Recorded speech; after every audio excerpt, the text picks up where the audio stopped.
इनामगाव, जिल्हा पुणे. इनामगाव हे विकसित ताम्रपाषाण गाव वसाहतीचे उत्तम उदाहरण आहे. या स्थळाचे उत्खनन पुरातत्वशास्त्रज्ञ डॉक्टर ह D Sankalia, doctor Z D Ansari आणि डॉक्टर म के ढवळीकर यांनी केलेले आहे. या गावात गहू, बार्ली, तांदूळ, कडधान्ये, बाजरी आणि तीळ यांच्या लागवडीचे पुरावे सापडलेले आहेत.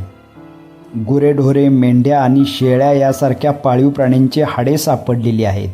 तसेच वन्य प्राण्यांच्या शिकारीचे, उदाहरणार्थ हरिण, नीलगाय, डुक्कर आणि मासेमारीचे पुरावेही सापडलेले आहेत.